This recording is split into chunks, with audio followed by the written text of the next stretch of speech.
First and foremost, call Allah Yahweh Bashem Yahweh Shai. That's all honor and glory and praise to the Most High and His only begotten Son. Double honors to elders and apostles and bishops that labor daily to give us this truth.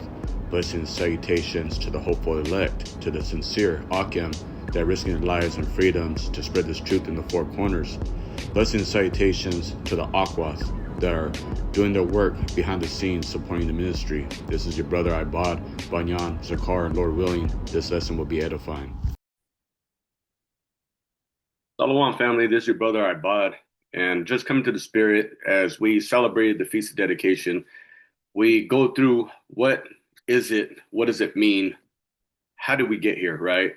And this has to do with the Maccabean revolt, with our people being Hellenized. There's a lot of stuff to go over when you're reading these books, right? If you don't have the Apocrypha, which was in the Qumran caves, right, Dead Sea Scrolls, the scripture says nothing shall be added or taken away from this book, or you should receive the curses upon this book. I'm roughly paraphrasing, right? So we should have the whole book together, the KJV 1611, or, even some comparative text is good. If you've been doing this thing for a while, because comparative text, there could be some things that are missing, right? But, we don't speak Shakespeare, so it'll quicken your understanding. But to get to the point, when you have the whole KJV 1611, you have all the captivities, right? The Egyptian, you have the Syrian, Babylonian, Persian Medes, Greek captivity, Roman captivity. So when you don't have the Apocrypha, you're missing a captivity, and that would be the Greek.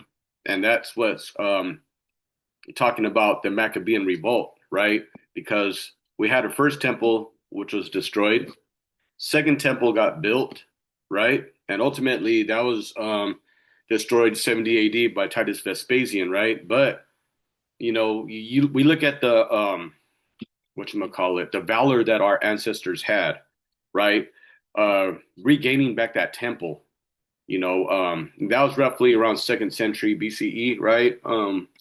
The Maccabean revolt, 167 to 160 BCE, give or take, right? But we look at the valor of our forefathers, right? A lot of good stuff in there that, scripture says whatever is written aforetime is written for our learning, right? So when we read that, we see, Eleazar getting tested, the priest, right?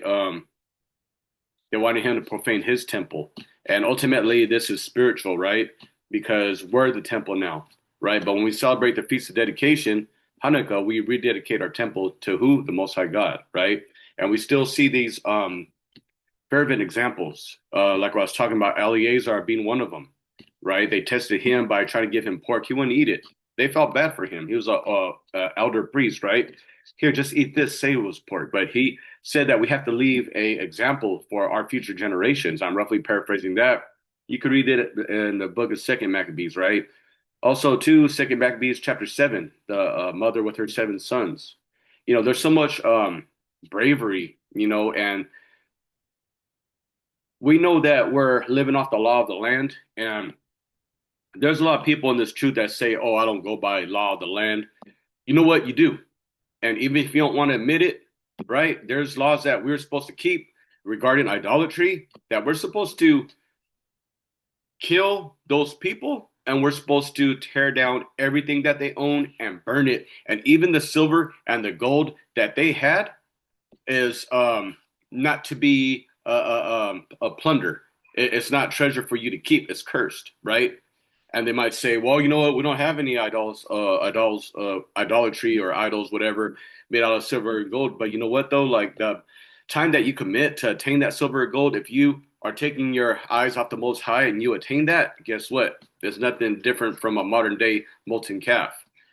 So my point is, like, if you say you're not living by the laws of the land, yes, you are. You stop at a red light, right? You can't kill anybody for breaking laws. There's some laws that we can't keep.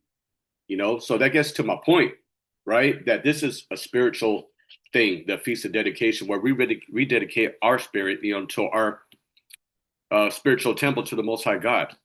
And we look at through the valor of our Maccabean forefathers, right? The Maccabean revolt, forced Hellenization, right? Religious persecution, those that call themselves a Jew, right? The king Antiochus Epiphanes gave a license to even our own people to be one with that nation and kill those that circumcise them children or what you call it profess themselves to be a Jew. You can find that in First Maccabees chapter 1 as you read and study that, right? Um, we also see too, the Maccabees, right? The Warhammers of the Most High God. It destroys, but also into the spirit, a hammer could build, right? So we build upon these principles, right? Looking at the bravery and courage of our forefathers, Mattathias and his sons, right? And those would be the first kings and priests. Before that, a priest couldn't be a king, right? Judas Maccabeus putting it down, first one kicking it off after his father's passing, right? Jonathan and Simon, okay. Um, Simon was a very a man of counsel. He had a lot of wisdom, right?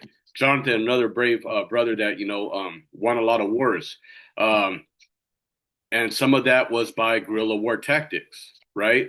So as we study, we're gonna see how did we get here, through this Hellenization, right? As we study the Feast of Dedication, what does it mean? Okay, so we're gonna get some of that. What does it mean to celebrate it and to rededicate our spiritual temple to this beautiful day, right? Looking through the acts of courage and valor through our forefathers, and to look at how do we get here in the first place, right? Because, like I said, everything was written aforetime for our learning, right? But when we read how wicked the Israelites were, and we see that today with our people, right? You call yourself Israelite. Number one, you know, um, I hope that we are. We say we are, and Scripture says, "What I hold dear to me is, you'll know Israel by those that keep thy precepts." Right. So though we can't prove that we are, you can't prove that we're not. I'll say that much. But I will say this also too, though, like Israel is very wicked, even our people in the truth. Right. We see the spirits of the Pharisees. Okay, that kept Sabbaths 100%. Right? I pray that I'm not like this man. I fast so and so times a day. I give my tithes, right?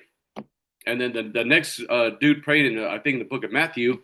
I come to you as a sinner, right? That's well, we should refrain from sin as possible to do. But I'm just giving an example, how the Pharisees were enlarging the borders of their garments, right? This is all the work I do, okay? And even without saying that, right? You're on air every Friday, every week, every Wednesday. That don't mean anything either if your inner cup's messed up, if your inner cup's fucked up. That don't mean nothing, okay? So we all come to this truth. We ain't shit but a vessel at the end of the day. That's what that's what the truth is, And if we're claiming that we're Israel, guess what? A lot of our people were wicked in the kingdom.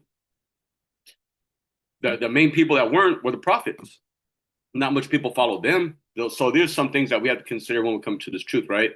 So as we get to the scriptures, we're going to start this off, right? And that would be, how did we get here? And number one, that's we built the temple, okay? And David's hands were too bloody to build it, right? But the Most High knew that David was a man after his heart, so he chose his son Solomon to build that temple, right? But what happened with that? Solomon did evil in the Most High God's eyes. So as we continue on, we're going to get some of these key things and go over it, right? Just bear with me. That time of the season, family. The whole family's sick right now, and what we do is we make ourselves available through prayer or whatever you need, right? We're not in this for business or whatever, donations or anything like that. I don't have my Cash App on the screen, but if you've seen this, it's as simple as, throwing an email, a message, you need prayer requests or whatever, just it's right there. This is what we're here to do, right?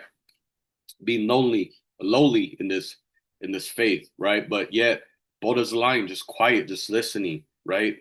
That's the reason why the Most High God gave us 2 ears. Okay, and a lot of other what you call it, by me, a lot of other people in this world steal the philosophies or wisdom of our book, right?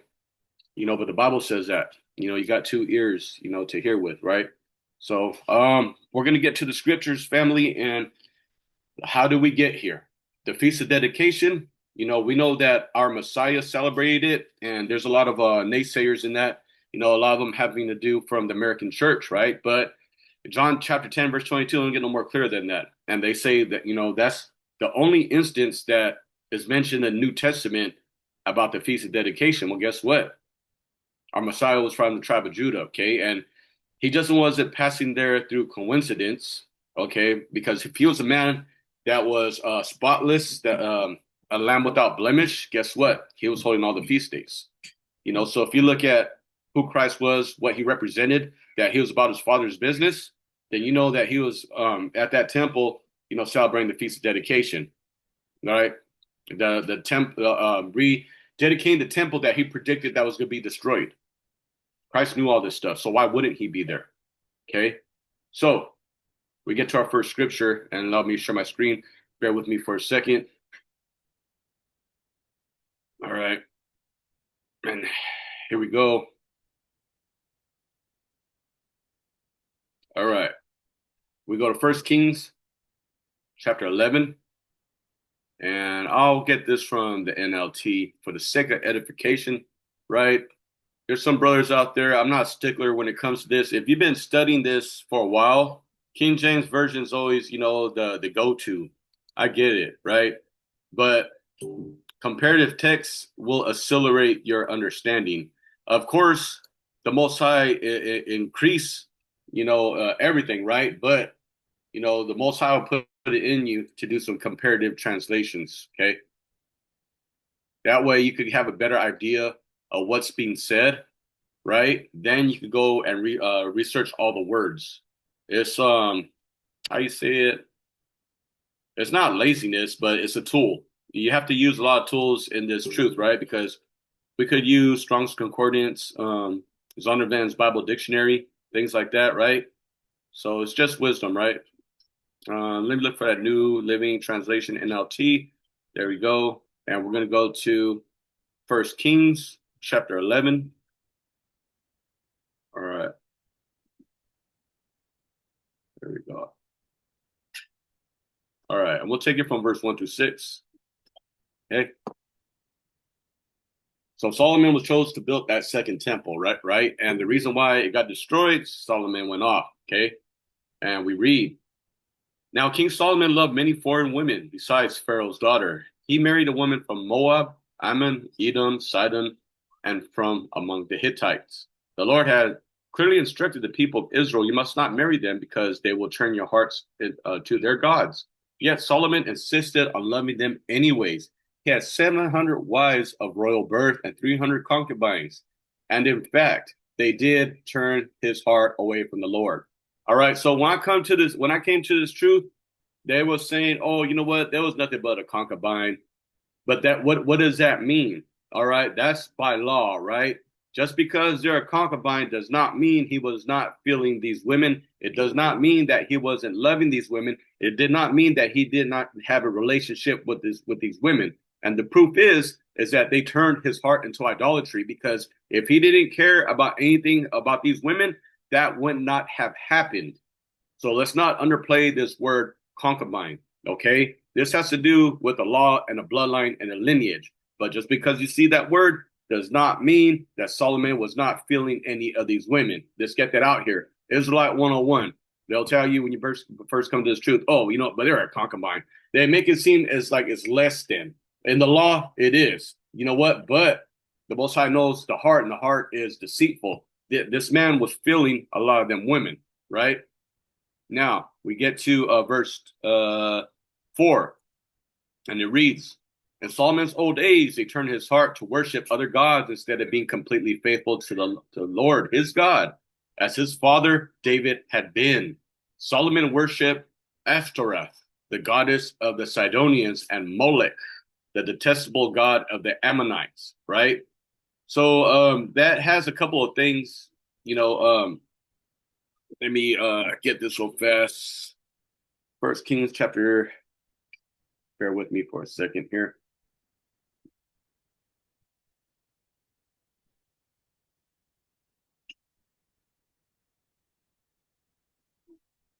11 and verse.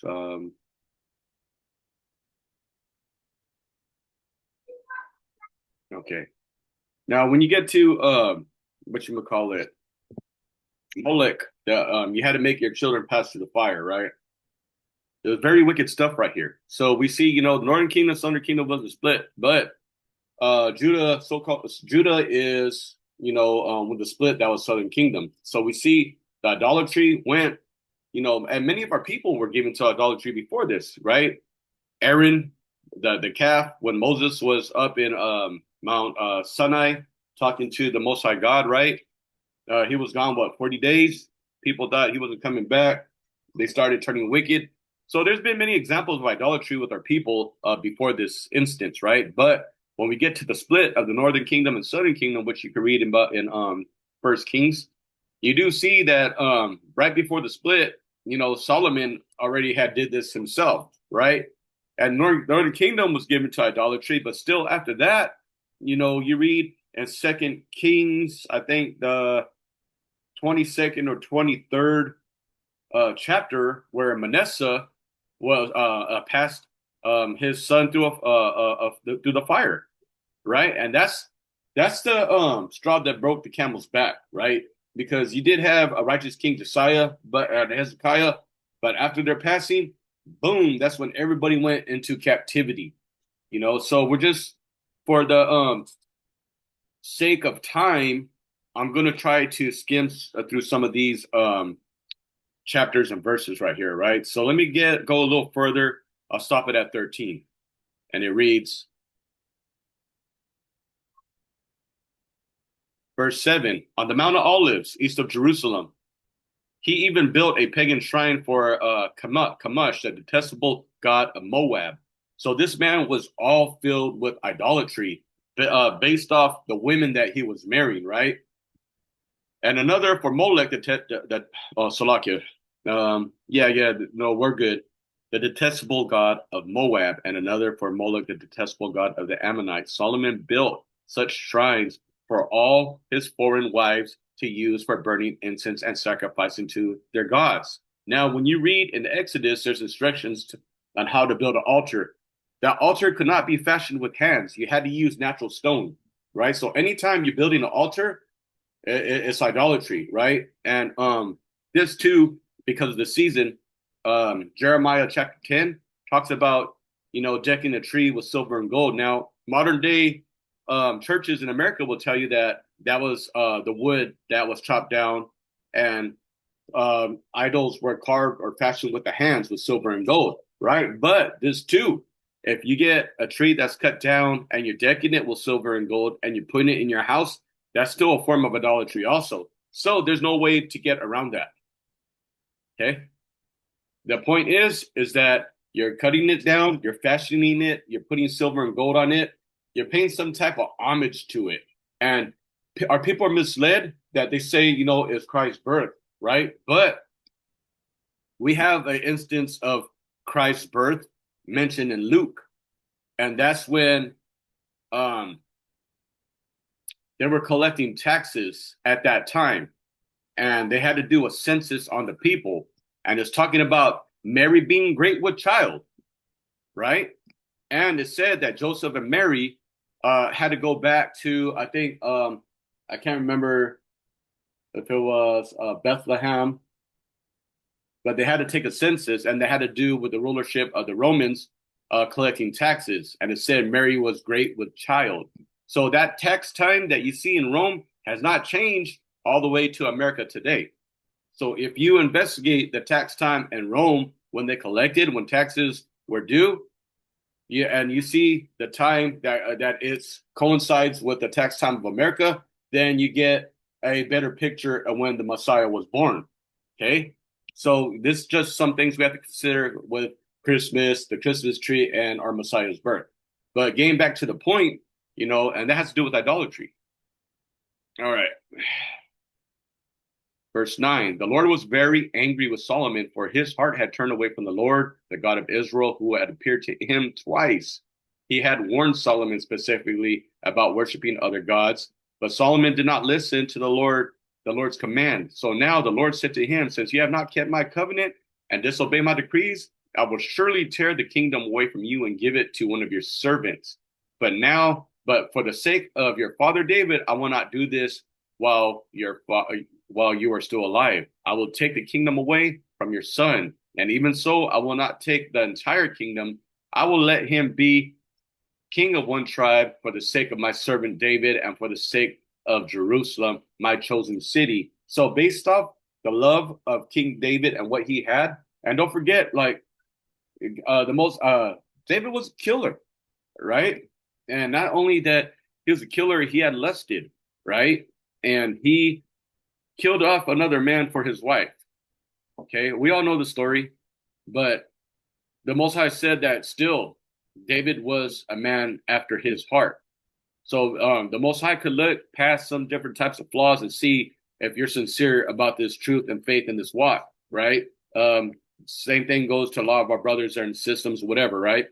You might see them when they're sober-minded, beautiful spirits, always trying to help, try to do more, right? But our people, are destroyed without how you say it, without a lack of knowledge, right? Well, without that knowledge that they have, they turn to these follies and these different types of repeating sins, right? Destroying themselves. So we do know that through reading this, that the kingdom was torn away and into two, and that's where we start, seeing Northern Kingdom and Southern Kingdom, right? That's how, and all the point of this we're going to get to is how we got into the Hellenization. How did we get into the captivities? That's because we were disobedient. That's what the whole point in this is, that we were disobedient. We did not follow the Most High God. We wake up in the morning. I don't want to get up. I'm tired. I don't want to do this. I don't want to do that, right? But I was watching a lesson with a brother, and he was saying, we could go to sick work to work, right? But when it comes to coming to school or holding, a camp, being on the street, yeah, I ain't gonna be able to make it today. I'm sick. I'm not feeling too good, right? It's wild to me because we make all kinds of excuses when we come to this truth about us and ourselves, what we feel, how we feel about ourselves, how we feel about another brother, how we feel about another sister. None of that matters. None of that matters. The only thing that matters, you and the Most High God, right? You fear the Most High, seek your salvation with fear and trembling, right? When you're seeking your own salvation with fear and trembling, you are not worried about what the next man's doing, the next woman's doing, what their thoughts are, or what they have said. None of that matters. Just have to get that off my chest real quick. So we're going to get to moving on to the next point. We see where the split was and where we went into our captivities, right? So let's get that. We go to 1 Kings 11, verse 26. And it reads, and I'll take it all the way to 40. Another rebel leader was Jeroboam, son of Nebat, one of Solomon's own officials. So this prophecy right here that came to pass, right? He came from the town of Zeradah in Ephraim, and his mother was Zeruah, a widow. And this is the story behind his rebellion. Solomon was rebuilding, supporting terraces and repairing the walls of the city of his father David. Jeroboam was a very capable young man, and when Solomon saw how industrious he was, he put him in charge of the labor force from the tribes of Ephraim, Manasseh, descendants of Joseph. One day while Jeroboam was leaving Jerusalem, a prophet, Ahijah from Shiloh, met him along the way. Ahijah was wearing a new cloak. Two of them were alone in the field, and Ahijah took the hold of the new cloak he was wearing and tore it into 12 pieces. Then he said to Jeroboam, "Take 10 of the pieces, for this is what the Lord, the God of Israel, says. I'm about to tear the kingdom from the hand of Solomon, but I will give the 10 tribes to you."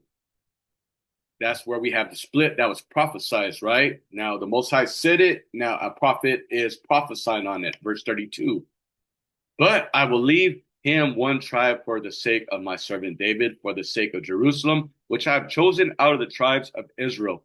For Solomon has abandoned me and worshipped Ashtoreth, the goddess of the Sidonians, Kamesh, and the god of the Moab, and Molech, the god of the Ammonites.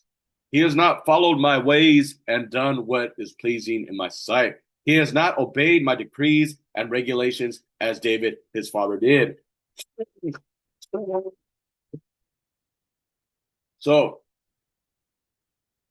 there's a lot of lessons to be learned right here, right? David lusted, David killed, right? David had blood on his hands, but he had a heart after the Most High God. Solomon didn't have blood on his hands like his father David did. He had a bunch of different wives, but look how hard he's going off. That's a lot of people that say that they follow the Messiah. They look at what other people do, but without judging the weightier matter, the inner cup. You making us look bad, Doc. Oh man, you gotta straighten out, Doc. You know, Christ did say, how long must I suffer you? But we're supposed to be patient also, too, right? Until we see that they're given to a reprobate mind. Reprove, rebuke, exhort. This recipe. Now, continuing reading on. Let's go.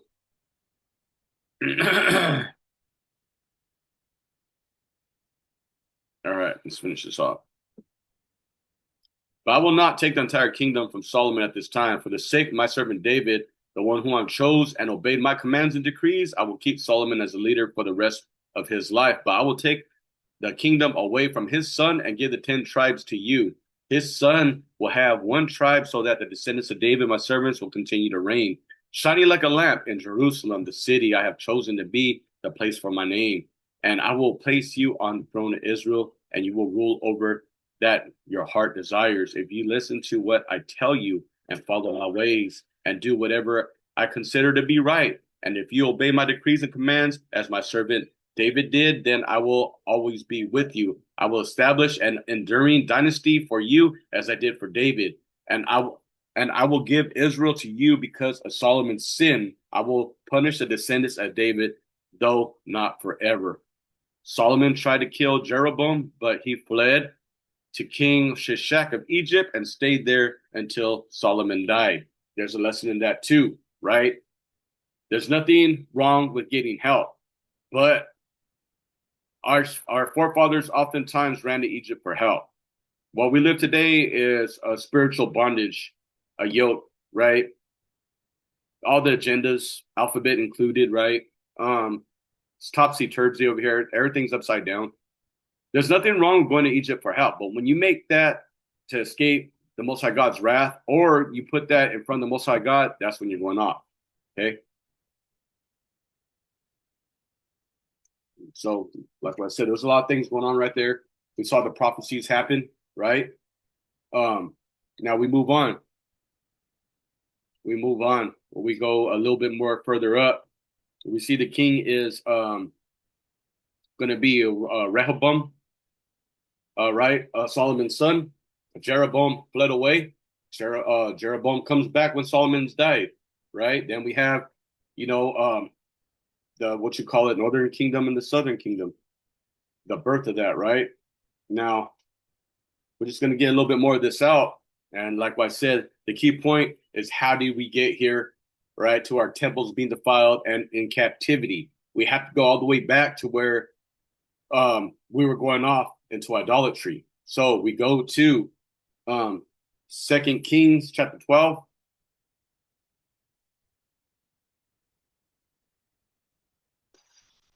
Alrighty.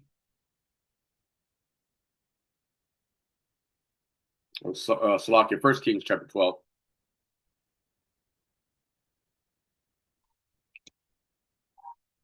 Right.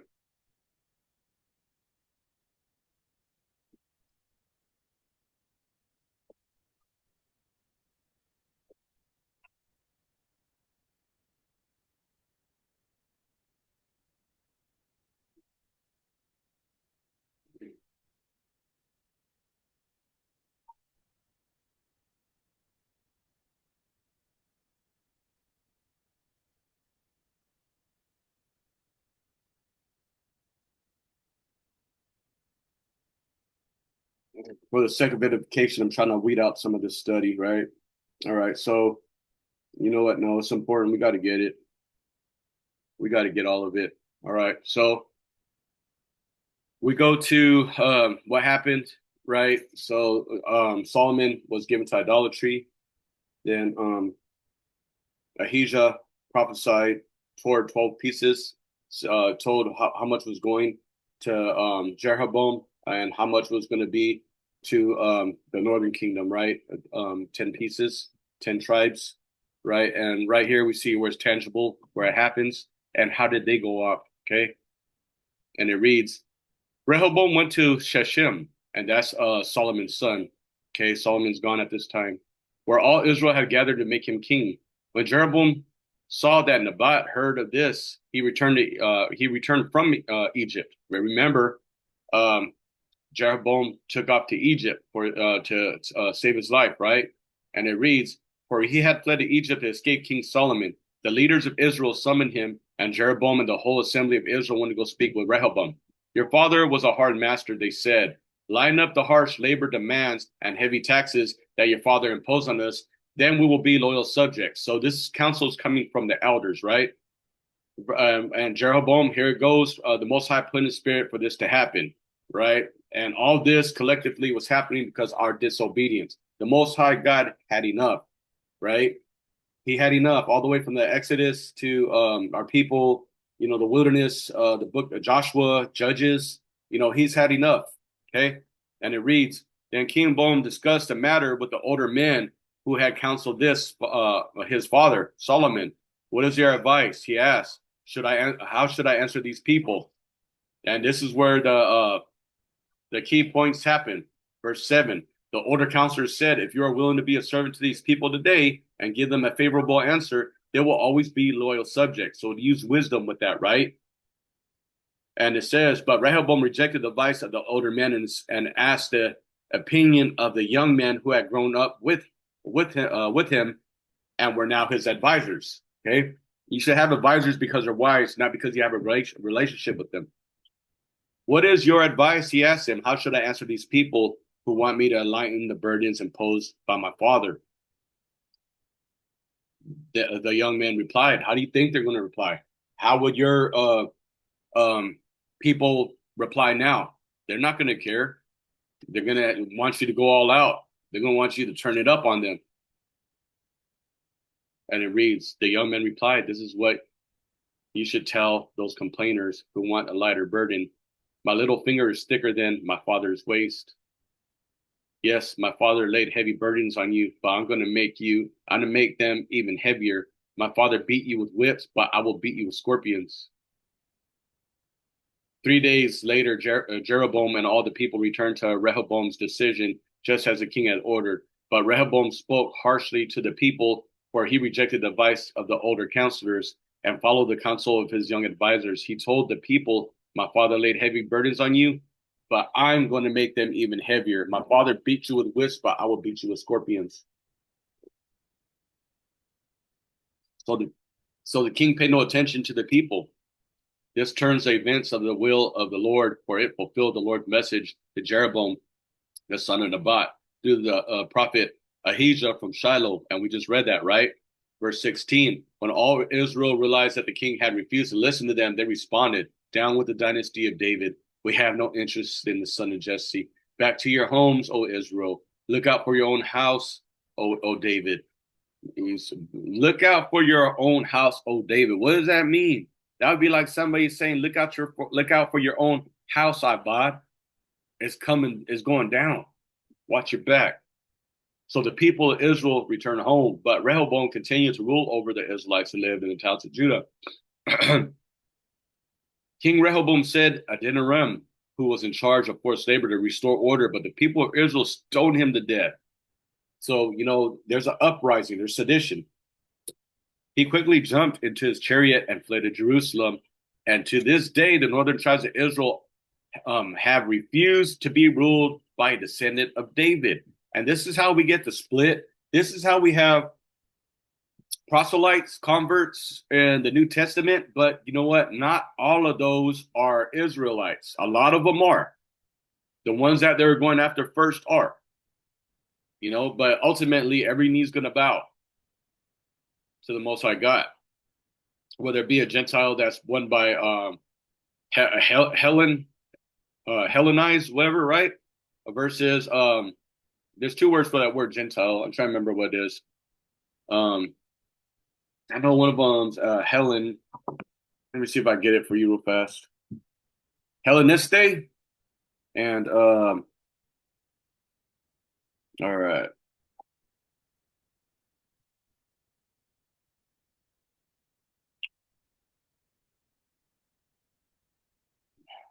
all right. Let's see here.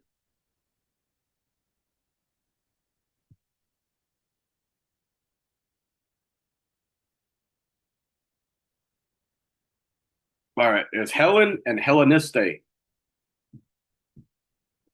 Helleniste was a Jew, and Helen was Greek. So we do have two words for what you call it, Gentile. All right. Now, moving on, we see that there was an uprising. The two kingdoms are divided, and the northern kingdom will never work or do anything or have anything to do with the southern kingdom, David, his bloodline, Solomon, all of that. So this is where the split happened. Remember the Sumerian woman? That was the northern kingdom. And she knew what it was with the northern kingdom and the southern kingdom, why she asked the Messiah, like why is she even going over there to them? But the Messiah said, Matthew 15, verse 24, I'm not sent to lost sheep of the house of Israel, right? So we have to remember that. But you have to remember this too, that he's going to collect both houses first, then everybody else after that, every knee's going to bow. Zechariah chapter 14, everybody in the kingdom is going to be celebrating tabernacles, and those that don't, and it mentions Egyptians especially, will be killed off. For I guess for some of those that have a problem with that.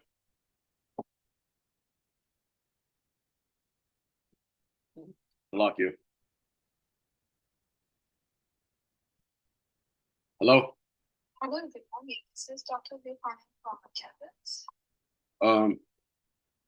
From who? All right, Salakia family.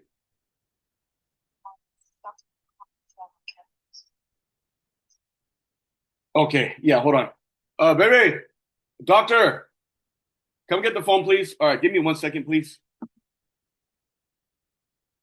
All right, so Salakia family, my son's sick. So getting back to where we were at. It's the Northern Kingdom, Southern Kingdom split, right? And we see all this is happening, and this is where we get the Hellenization.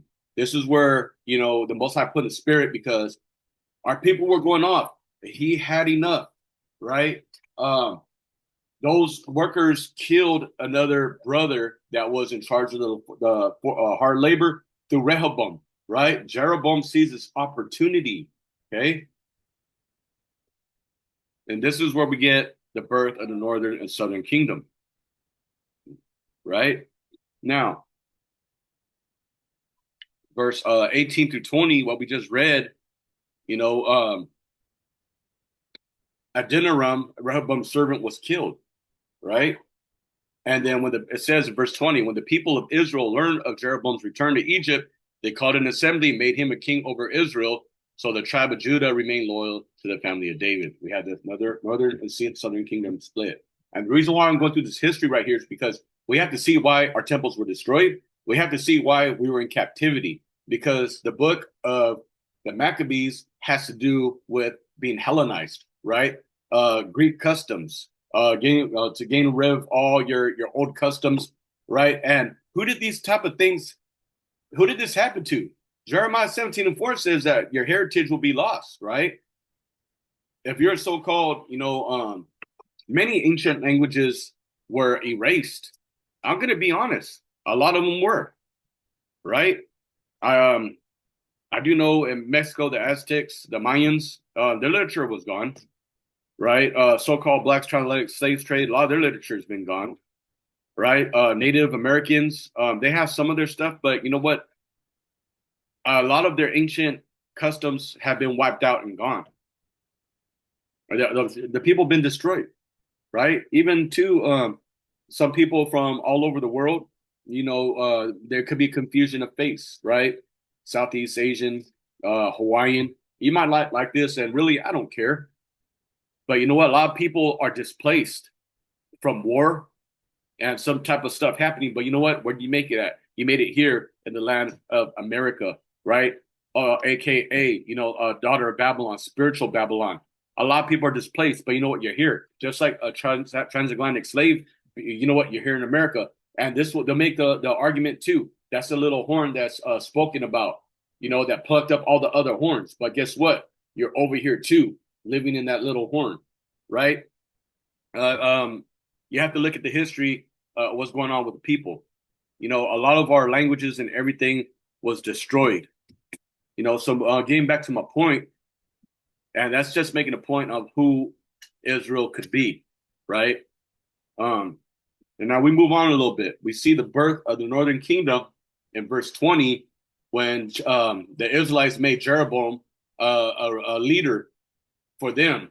And what was he? He was in charge of building things, right? Lots of times, people that are managers that have some types of leadership roles, people often times look at them for answers to figure out things because no matter what you do, if you're in some type of leadership, you're in charge of finding answers to problems. You're problem solving. So that's what he was, right? Now, we had the northern kingdom, southern kingdom, birth, and verse 20, prophecy from First Kings chapter 11 towards the end that Solomon did wickedly. He was in idolatry, right? And that during his son's reign, the kingdom was going to be torn. That came to pass. This is where we start having our captivity, right? With the northern tribe giving in captivity first through the Assyrians, right? And how did that happen? And why did that happen? Let's go to it. So we go to First Kings chapter 12, verse 26, right? And it reads, Jeroboam and Rehoboam. A lot of people get that confused, right? But Jeroboam is a northern kingdom king. Rehoboam is the son of Solomon. So let's continue to read. Jeroboam then built up the city of Shechem in the hill country of Ephraim, and it became his capital. Later, he went and built up the town of Peniel. Okay. Jeroboam thought to himself, unless I am careful, the kingdom will return to the dynasty of David. So he has anxiety right here. He's thinking about this. Take your thoughts captive, right? Cast out those bad thoughts. Perfect love rules all fear. I'm roughly paraphrasing that, right? He had anxiety. He thought to himself. That's the reason why he had this. And this is a lesson to myself. This is a cut right here, right? Unless I am careful, the kingdom will return to the dynasty of David. He's thinking about something. How much of us think in the future, if I don't do this, if I don't do this over time, how are things going to be? Right? We have to move in wisdom, but this is the little pin drop 11 that's manifesting in his spirit. And it's like the parable of a mustard seed, right? If you had faith like a mustard seed, a lot of people get lost by that, right? But ultimately, it's a domino effect. It starts as little and grows and grows and grows and grows and multiplies, right? Now, continuing reading on. When the people go to Jerusalem to offer sacrifices in the temple of the Lord, they will again give their allegiance to King Rehoboam of Judah. They will kill me and make him their king instead. This is the thoughts that's going on in his head. So on the advice of his counselors, the king made 2 golden calves. He said to the people, it is too much trouble for you to worship in Jerusalem. Look, Israel, these are the gods who you brought out of Egypt. Here we go to the molten calves again, right? And this is the reason why the temples were destroyed, because it's talking about the southern kingdom still, going to the temples, but they already have beef. These people killed the servants of the southern kingdom. We can't forget that. So he made gods where they could worship without having to leave anywhere. Verse 28, no, 29. He placed these calves idols in Bethel and in Dan at either end of his kingdom. But This became a great sin, for the people worshiped the idols, traveling as far north as Dan to worship one there. Continuing to read two more verses. Jeroboam then erected buildings at the pagan shrines and ordained priests from the common people. So they're going all the way off.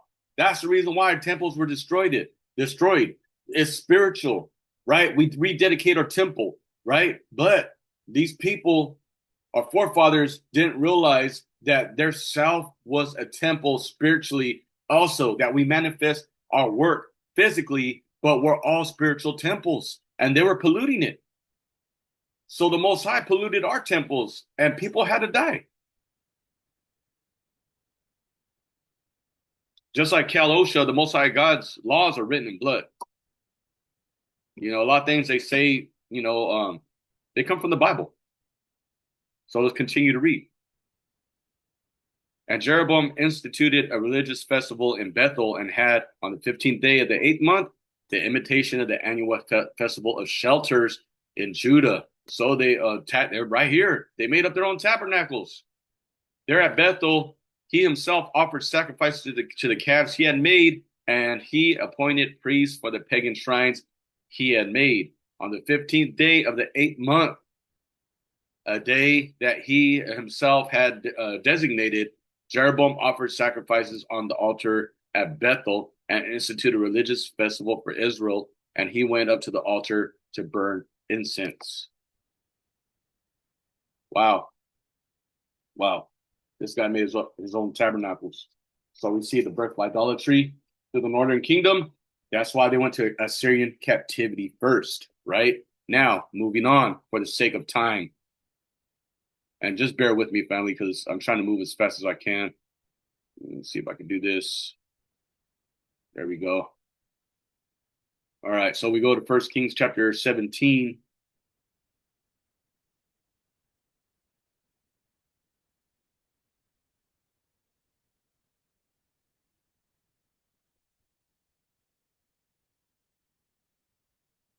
Salakia, 2 Kings. A lot of stuff happening right here.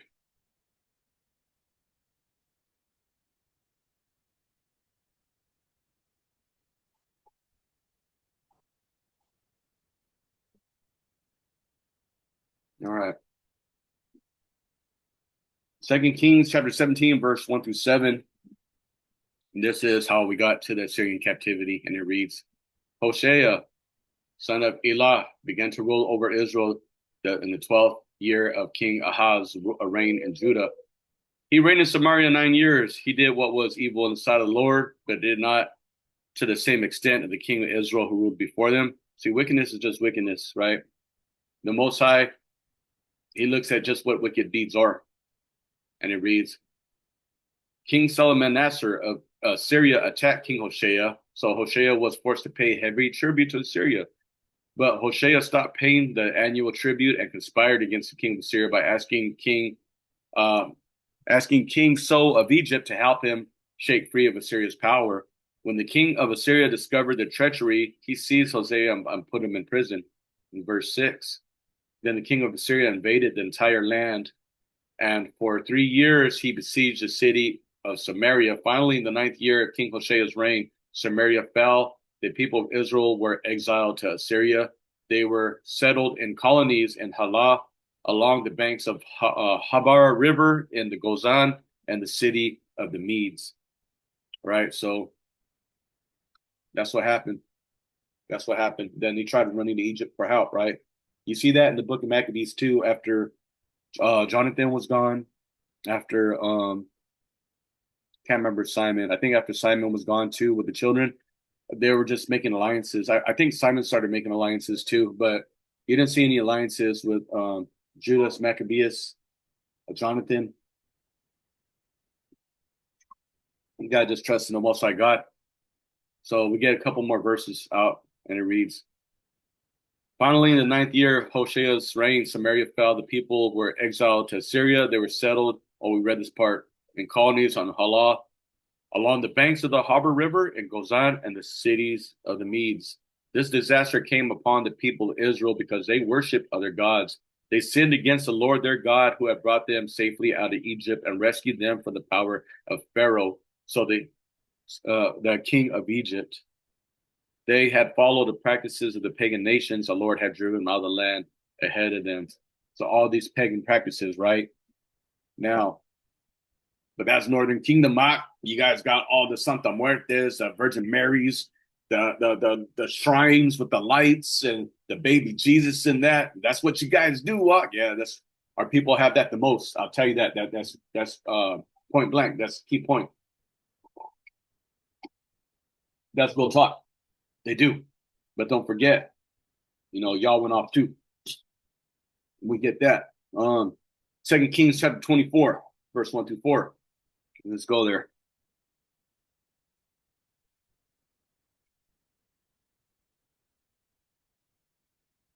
All right.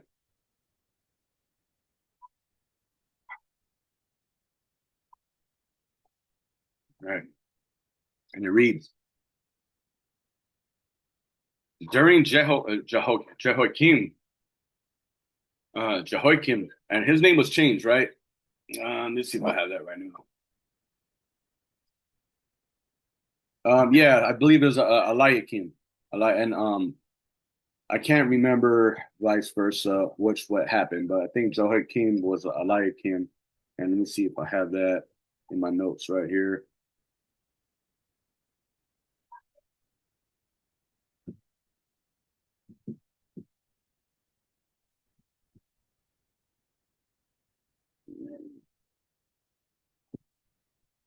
Let's see here.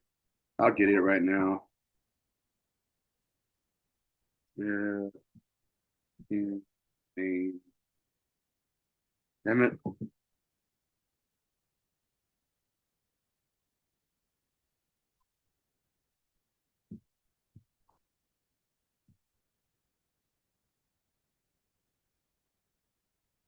All right. Yep. All right. Yeah. There is coming back now. That was by Pharaoh Necho the second of Egypt, right? And it says Jehoiakim was originally named Eliakim, but his name got changed to captivity. I am a so-called risueño. My name is Spanish, right? We smile a lot. Probably in our captivity, we're like, yes, sir. Yes, yes, master. Yes, sir.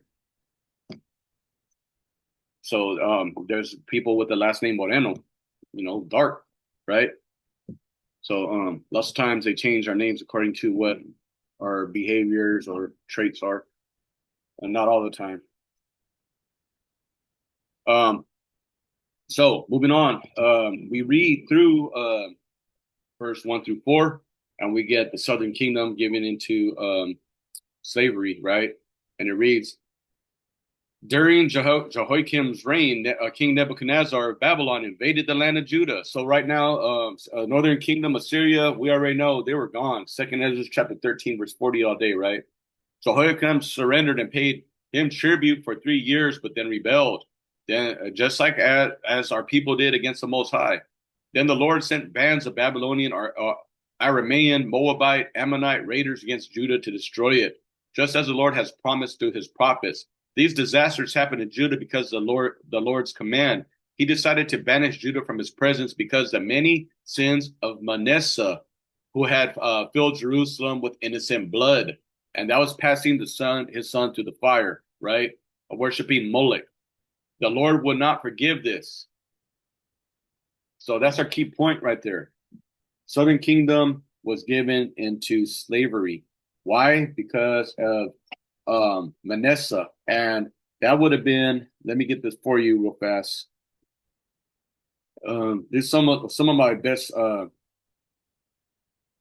of my favorite studies are right here, right? But when you read to verse or chapter 21, that's when you get it. Let's see if I get it real fast. Kings, right here. You have Hezekiah's sickness and recovery. Then at the end of the chapter, it reads, Hezekiah had time. His time was short. He was going to die. So the Most High added 15 years to his life, but took it from a wicked ruler, right? Then in verse 21, Manasseh pushes his son, he sacrifices him to the fire, right? That's the straw that broke the camel's back. Then after that, you have Josiah, which was a righteous ruler, right? But Josiah is disobedient because he engaged a pharaoh of Egypt, and that pharaoh said to our own people, "Stand back! I have nothing to do with you. Your God is with me." Josiah didn't listen. Josiah got killed. So after just Josiah's death, because what Manasseh did is the reason why Eliakim's name was changed to Jehoiachin, and Southern Kingdom falls into Babylonian captivity in verse 24. When you go to verse 21, you can read plain and day right here that Manasseh is a ruler in Judah, Southern Kingdom, right? Then you keep here.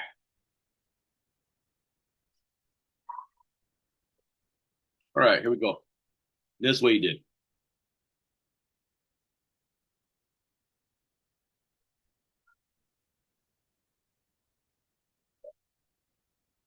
All right, here we go.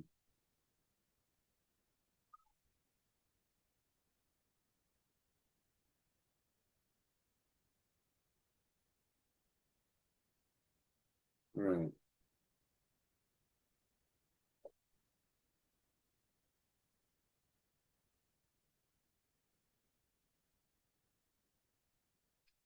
There we go. All right. This is what Manasseh did to straw that broke the camel's back. Verse 4. He built pagan altars in the temple of the Lord, the place where the Lord had said, "My name will remain in Jerusalem forever." He built these altars for all the powers of the heaven in both courtyards of the Lord's temple. Manasseh also sacrificed his own son in the fire. He practiced sorcery and divination and consulted with the mediums and psychics. He did much that was evil in the Lord's sight, arousing his anger. So that's the straw that broke the camel's back. It doesn't take place to verse 24 through the leadership of Jehoiakim, which name was Eliakim before they were given to captivity. That was changed by Pharaoh Necho II. So we see both kingdoms went off. Both kingdoms went off, right? And that's the reason why we have the what you call it, the rededication of the temple. It was taken away from us. Our spiritual temple was filthy. Our spiritual temple was destroyed. Right now, we go to the prophets, and we're going to get to our point. Let's go to Hosea. And if you were speaking against Israel, you're an enemy. Not everybody hearkened, right? So we go Hosea chapter 4, verse 12. And this is embarrassing. This is embarrassing. Right? And we get verse 12, and it reads, "They ask a piece of wood for advice. They think a stick could tell them the future. Longing after idols has made them foolish. They have played the prostitute, serving other gods as deserting their God." Right? Now, let me get a quick point for you real fast. Was it Hosea that married a prostitute?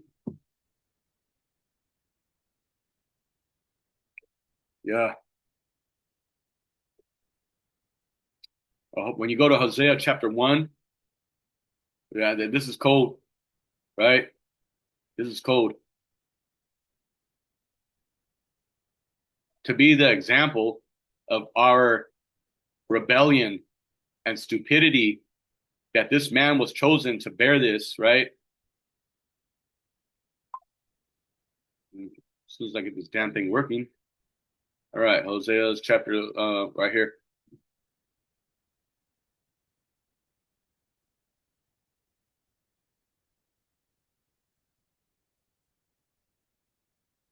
All right. Verse 2. This is Hosea chapter 1, verse 2.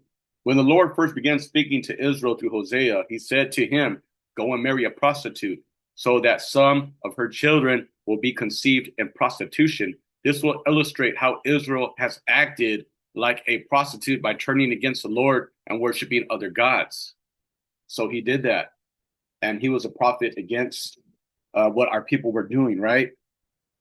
Um, man, he said himself, Ephraim is joined to idols, leave them alone. So the Most High chose this man to tell Israel what it is. And when the Most High chooses you, you're the bearer of bad news. Ever heard saying, don't kill the messenger? Look what happened to Jeroboam's messenger. Or I'm sorry, Rehoboam's messenger. He got killed.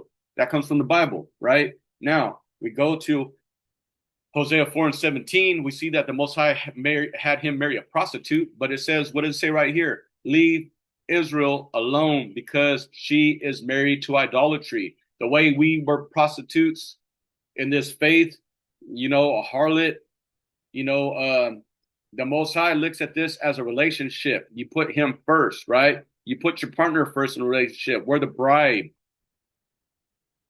What's a bride if she goes whoring off other idols, other gods, other lusts, right? Money, cars, home, material objects, Cuban links, gold chains, diamond earrings, right? Just making a point. Just making a point. It also says too in Hosea 5:15, through their affliction they shall seek me. What's that? Holding hands in the court date, right? Holding hands in the court date, praying, heads down. But so and so beat his wife, got locked up. So and so sold the food stamps. During your so-called holidays, mommy and daddy fighting. Daddy put hands on mommy. Now he's locked up. There's a lot of bullshit that comes with that, right? Drug use, stealing your nephew's PlayStation games, whatever, selling that shit, right? Stealing from the store. 5 or 6 times you get caught. Now you got to do a few months, whatever it is. Through their affliction, that they shall seek me. You're going to have to go through it because the Most High knows what his people are. But he also says, too, that he'll hide his face, right? When we pray, we have these spiritual antennas, right? And those that are following the Most High God, because this is spiritual, but don't forget, you got to be obedient. Those antennas extend longer, and guess what? The angels capture those prayers, right? Those prayers go up like frankincense and myrrh. How the smoke rises, that's how your prayers are. But if you're wicked, those prayers stink. They're rejected. The sweet savor of a burnt offering, if your prayers are righteous, they go up higher. The angels take them because angels are messengers, right? They take those prayers. You could read about that in the book of Tobit, Raphael. He heard their prayers, and he tells you how he bring those prayers to the Most High God, right? So, getting back to my point, it's our judgment that got handed down to us that Northern Kingdom, Southern Kingdoms, they were split, they were torn apart. Northern Kingdom was heavily into idolatry first. Southern Kingdom followed. Okay, these are some things that we have to keep in our mind. Right now, since we know what the history was, the reason why our temples were destroyed because we were no good. We were no good. He said he despised our feast days. That's not just talking about Easter, Christmases. That talks about you in the truth, being a so-called, Israelite or just, a follower of the Most High God. That when you pray or do things for Him, it don't mean nothing. How much times will you forgive a partner that's cheated on you, and they keep saying they're sorry? It doesn't mean anything anymore. That's why it's a stench in His nostrils. That's why He doesn't like our feast days. If you're wicked, stop trying to celebrate the Passover, try to celebrate tabernacles, right? If you have beef with a brother and you haven't atoned for it, right? These are a stench to His nostrils. It's not just talking about the American church. It's talking about those that follow a believer of the way, that a person that follows the ancient path. Now, let's get to the book of Maccabees, right? Without further ado. So we're getting a little bit of history right now, right? All right.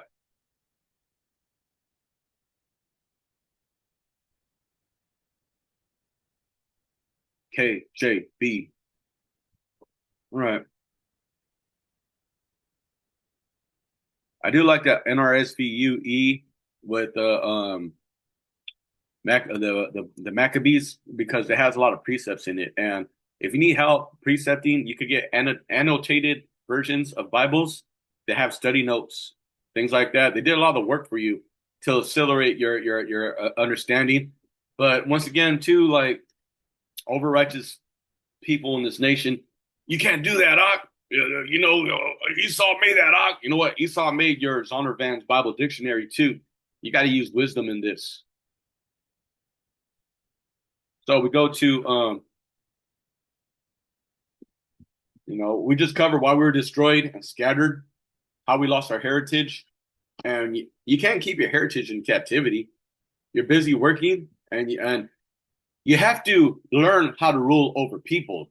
It's not only that you have them in captivity, by generation to generation, you have to make them forget who they were. You have to justify slavery with the Bible. So you get the slavery Bible that was made, right? Amongst others. Take away people's languages, take away their customs. They're destroyed. They don't know where they come from. They don't know where they're going. They're dependent on you now. They're dependent on you now. It's like an abusive relationship, right? This drunken dude gets with his woman, beats her all the time. Parents, brothers, sisters, calling to see how she's doing. You don't gotta talk to them no more. The guys get older, they get killed off. Now she don't got nobody. She's never known anybody except for this abusive person that she's been with. It's the same thing when you have to teach a slave master not to. A slave not to fight his slave master. Heritage is gonna be destroyed. You don't know who you are, and we see that happening in the scriptures. We see that happening during the time of the Maccabees, right? Now we're gonna get to it. Let's go to First Maccabees.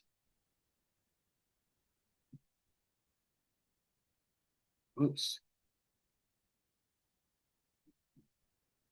Second Maccabees is all precepts to First Maccabees. First Maccabees tells you what it is. Second Maccabees, for the most part, expounds more on what had happened based off First Maccabees. I do believe that the third and fourth Maccabees was in the Septuagint, and you could find in third Maccabees, you could find what's that called? Deportation. You could find that in there, which was very interesting to me. All right.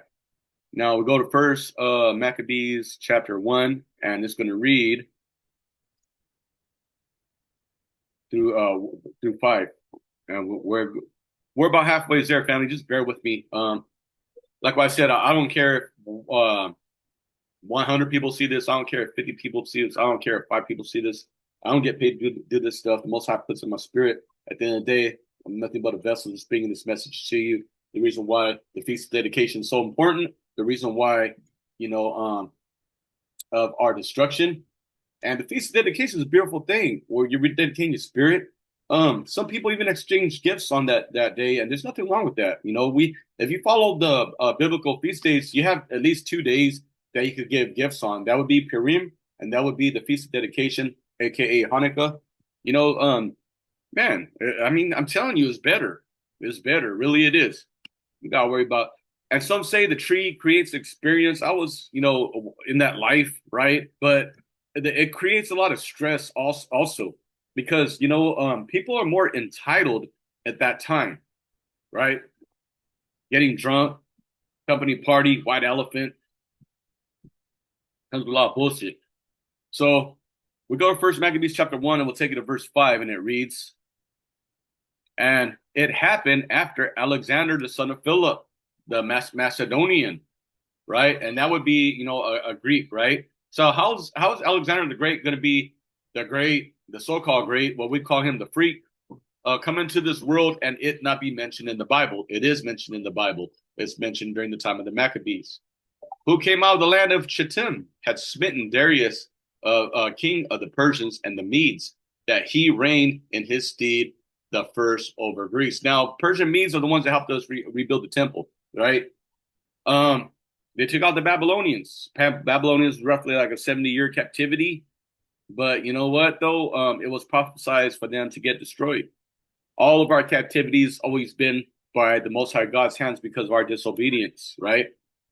Now, you continue read, and made many wars and won many strongholds and slew the kings of the earth and went through the ends of the earth and took spoils of many nations, insomuch that the earth was quiet before him, whereupon he was exalted and his heart was lifted up. So he was filling himself. Reason why? Everybody was scared. He was killing people, right? Verse 4. He gathered a mighty strong host and ruled over countries and nations and kings and became tributaries unto him. And after these things, he fell sick and perceived that he should die. So he was a weird dude. We call him Alexander the Freak.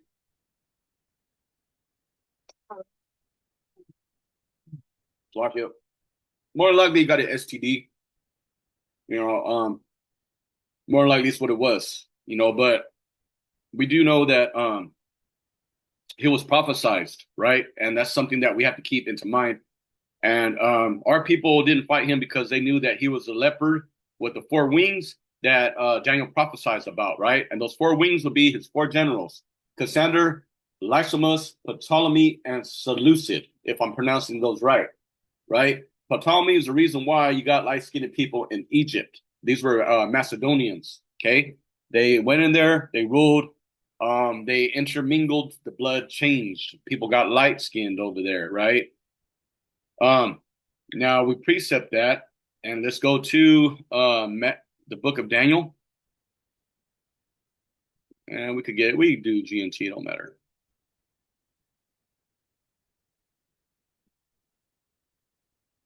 Well, what are you doing, Ark? You got the GNT, Ark. Man, our nation's full of our nation's full of it. I'll be honest, like that, because that same brother that's saying this type of stuff, guess what? He's offending a lot of brothers in this truth, and don't give any ands, ifs, or buts about it. He does not give a f about it. No, we men, Ark, that's how we got to talk to each other, Ark. You know, scripture also says, "No, let no corrupt communication come out of your mouth." Now we go to Daniel chapter 11, and we'll take it from verse 3 and 4, and it reads, "Then a heroic king will appear. He will rule over a huge empire and do whatever he wants. But at the height of his power, his empire will break up and be divided into four parts. Kings not descended from him will rule in his place, but he will not have the power that he had. The king of Egypt will be strong, and one of his generals, however, he will be even stronger and rule a greater kingdom." All right, so this would be Ptolemy that ruled Egypt, and Alexander's son did not rule. His son was murdered by his generals. You can read the history of that, the works of Josephus, amongst others. Like, let's see, I have it right here, the history of the Hasmonean state, like that. You know, you can read about this type of history. Okay, now we go back to the book of Maccabees, right? This is prophesied that he was going to rule. Okay, we were at the King James version. Oh shoot! Wow, that's awesome right there. All right, hold on, guys.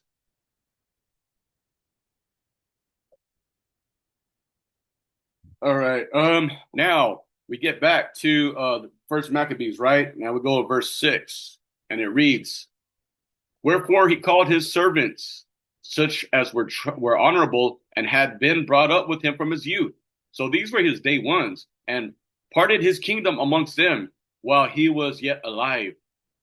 So Alexander reigned 12 years and died, and his servants bare rule everyone in his place, right? Verse 9, and after his death, they all put crowns upon themselves. So they did. So did their sons after them. Many years, and the evils were multiplied in the earth. Right. So all this is going down. Right.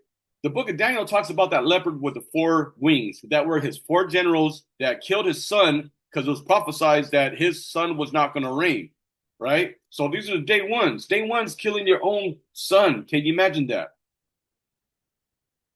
Now, we go back to Daniel chapter 11, verse 4 through 6. Let me see if I can find that. Where was I at? No, where was I at? Yep, here we go. All right.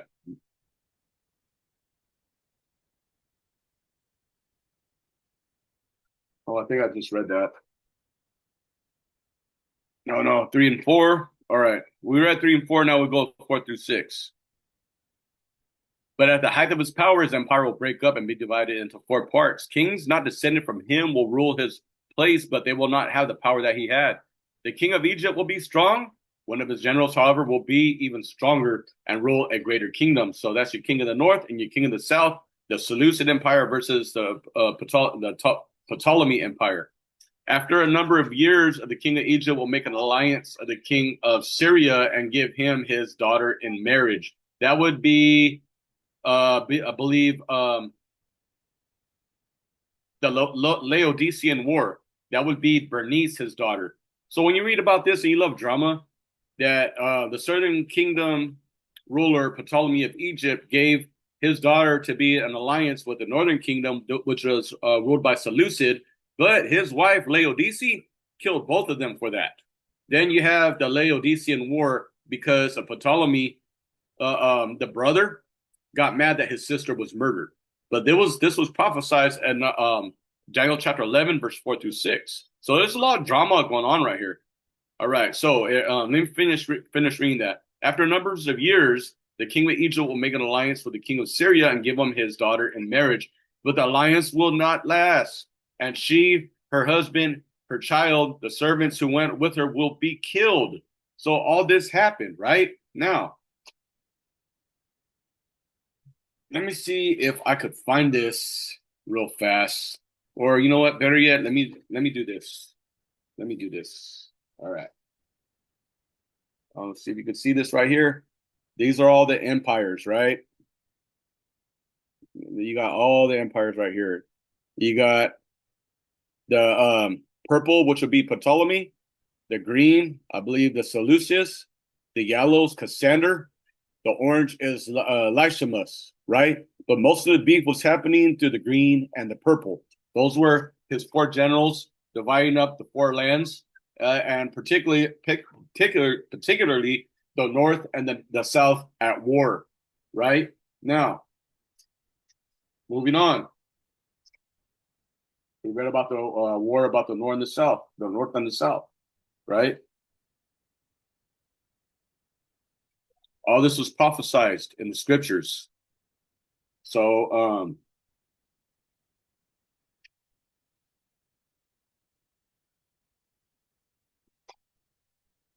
we'll continue to read on, right?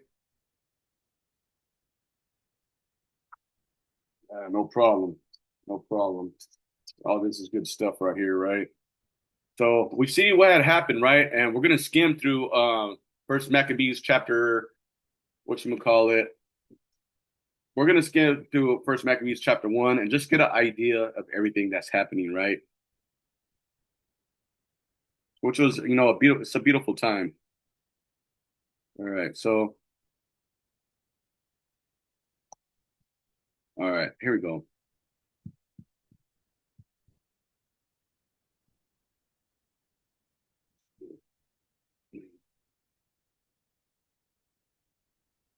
Now we get to the key point in verse 10.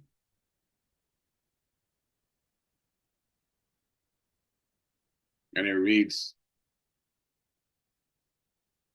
all right, verse 10. And this is where it starts going down, right? And there came out of them a wicked root, Antiochus, surnamed Epiphanes, right? Son of Antiochus, a king who had been hostage at Rome and reigned in the 137th year of the kingdom of the Greeks, right? So this is 2nd century BCE, right?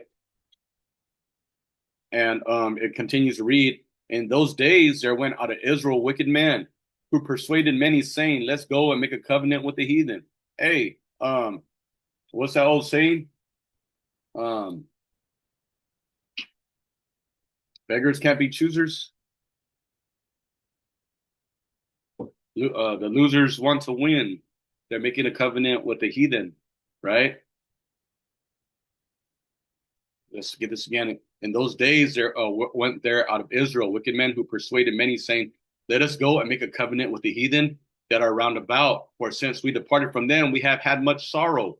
All right. So they were just doing bad, right? They want to make a covenant with the oppressor. How much of our people do that now? Let's sell out, right? We don't got to stand on anything anymore. You know, this country's good to us. That's how they dangle everything on us, right? You don't know how bad it is in Mexico. You don't know how bad it is in Africa, but you're not seeing the bigger picture. You're not seeing the Most High. He deals all the cards. We get the cards and we work with them. That's it, right? Verse 12. So this device pleased them well, that our people were turning against their own people. Then the certain men of the people were so forward herein that they went to the king, who gave them license to do after the ordinances of the heathen. Whereupon they built a place to exercise in Jerusalem according to the customs of the heathen. So, I mean, when you go to the etymology of that word, gymnos, or whatever it is, they call it gymnasium. That's a place where they worked out in the nude. So what they did was they tore down places and they erected places of working out, which was part of Greek culture, right? Where you're starting to have some of the Hellenization. And a lot of us in this truth, we've been knowing this for a while, but nevertheless, for those that are new, seeing this, let's get this out. This is common knowledge, right? We go gym, gymnasium. There you go.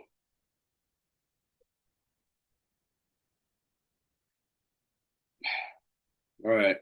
A place of exercise, from Latin gymnasium, school for gymnastics, from Greek gymnasium, a public place where athletes exercise and practice gymnastics, school, and plural bodily exercises, to exercise or train. Key point, literally or figuratively, literally to train naked, from gymnos, which means naked, right? And this is the reason why you have your nude in there. You take a shower, you have the towel around your waist, right? We know through the scriptures that a man shouldn't look at another man's nakedness because of Noah and his sons, right? That's the reason why they were cursed. So we get back to the scriptures, right? And we'll go all the way down to 37. I'm going to skim through this a little bit. All right. Verse 37, Maccabees chapter 1. Thus they, let's see here.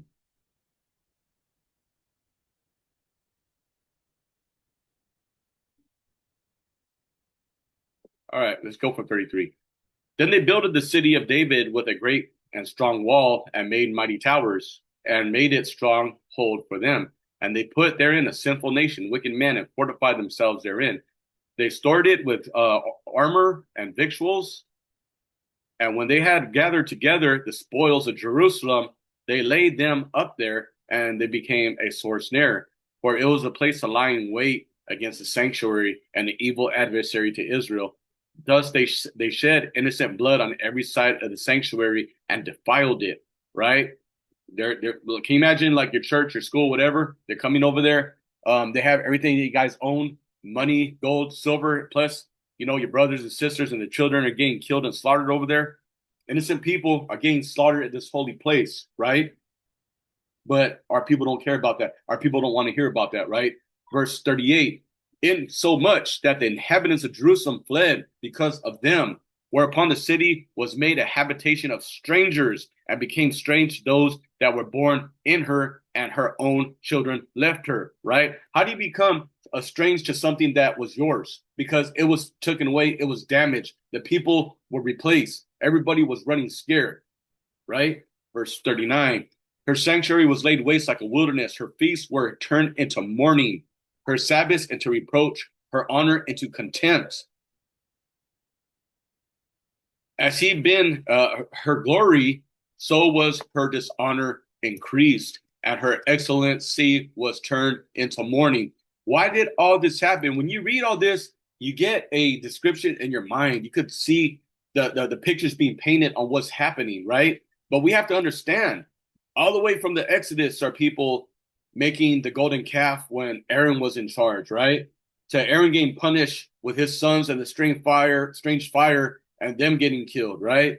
To the book of Judges and Samson, right? To Gideon and his strong warriors, which was righteous, right? To Joshua, the dude in the beginning that took spoils, and many thousands of Israelites died of war because of him. He had to get killed. Everything, him, his family, everything they owned, right?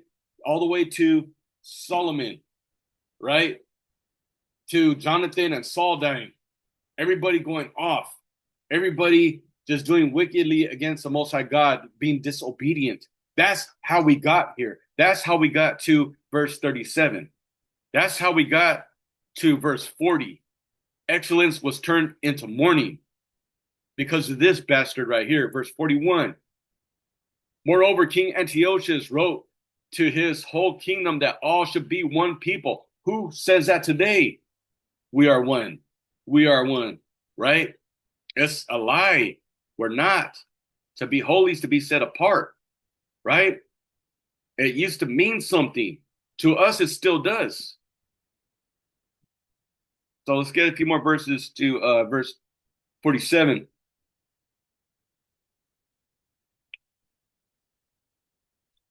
Verse 42, and everyone should leave his own laws.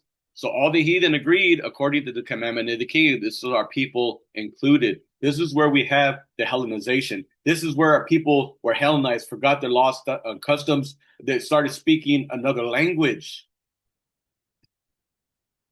Yea, many also of the Israelites consented to his religion and sacrificed unto idols and profaned the Sabbath. So this is a religion of the heathen. Verse 44. For the king has sent letters by messengers into Jerusalem and the cities of Judah, that they should follow the strange laws of the land.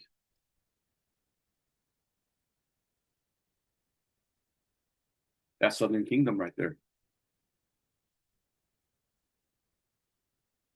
It's just hard to read sometimes, family, but let me get through it.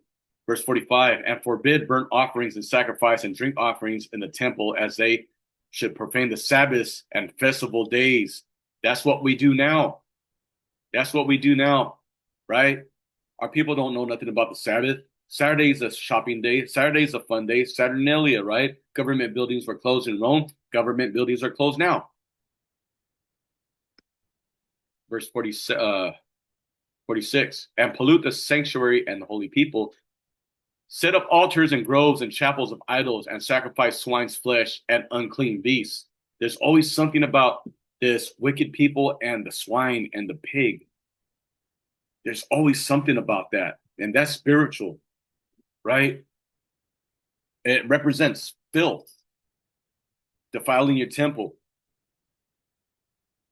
Verse 49. And get some key points here. To the end that they might forget the law and change all the ordinances. So we're talking about this. How do you destroy a people? You destroy who they are, that they might forget the law. So this wasn't happening. Like when we have to rededicate our temple, we have to remind ourselves of what's holy. We have to remind ourselves of obedience, to not be disobedient, right? It's not easy to do. You have to practice it. But if you don't practice anything, you're never going to get good at it. The Most High is not playing. He's playing this plain upon the table for us to read, to understand, right?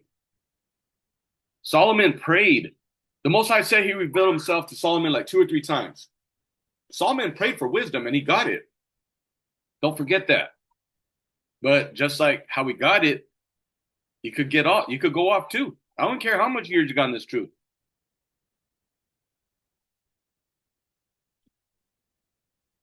All right. So let me go down to 52.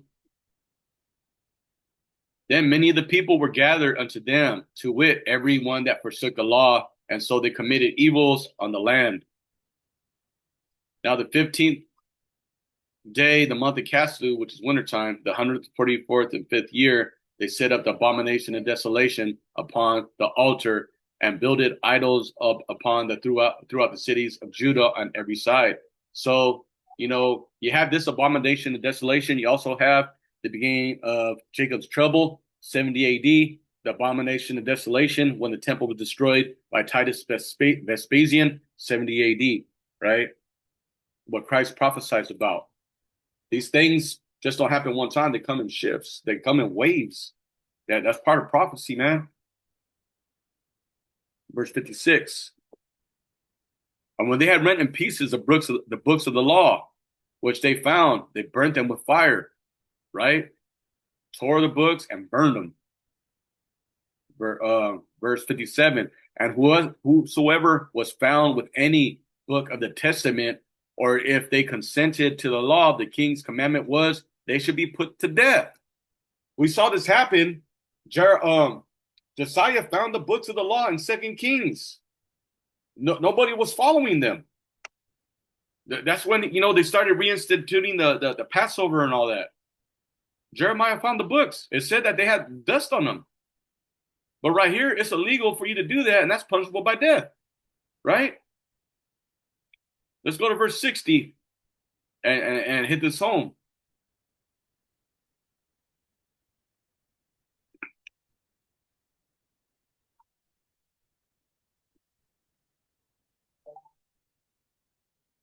All right, so we see that they were put to death, right?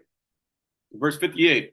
Thus did they, by their authority, unto the Israelites every moneth, to as many were found in the cities. Now, the 5th and 20th day of the month, they did sacrifice upon the altar, which was upon the altar of Yahweh. At that time, according to the commandment, they put to death certain women that had caused the children to be circumcised. Both of my sons are circumcised. Okay. And they hanged the infants upon their necks and rifled their houses and slew them that had circumcised them. Can you imagine that? You go outside, you hear screaming and you hear crying, right? The babies are getting hanged outside. The mother's getting killed. The father's probably already done because ain't no man going to stand and watch this happen to this family. Let's just say that man or that family's already gone. Can you imagine that? That's why we have to acknowledge this. We have to commemorate this, all these atrocities that happen, right? Reading on. Howbeit, many in Israel were fully resolved and confirmed in themselves not to eat any unclean thing. Wherefore they chose rather to die, that they might not be defiled with meats, and that they might not profane the holy covenant. So they died, and there was a very great wrath upon Israel. Everything written back then was written for our learning. So-called Muslims, it's okay for you to eat pork if it's a matter of life and death. Right here, we see that the life is more important in death than life. That's the difference. So we're going to skim through a few real fast, right? And get a few points out here, right? And we see the rise of the Maccabees. Okay, this right here, I'm telling you, is spiritual. Those brothers are out there on the corner. I'm talking about brothers in righteousness. I'm not talking about brothers getting their feet kissed. I'm not talking about brothers that are downing the other brother without trying to build them up. I'm talking about those that are serving sincerely, that have a good spirit on them, that are bold. That's what I'm talking about. Those righteous brothers that are out there in the corners right now, they have the spirit of the Maccabees. Standing up against everything that's happening now. When you go out there in the streets, you're risking your life. You don't know what's going to happen out there. You could get hit by a car. You can have somebody throw a drink on you. You can have somebody try to fight you at camp. I live in Fresno, California, and there's a brother, Sakari, Visalia, 45 minutes from me. That brother got killed at camp. So I'll say this right now. There's brothers that are out there right now with the spirit of the Maccabees on them, and they're preaching what we should be doing, and what we should refrain from. All right, so Salakia, brothers, hit me up real quick.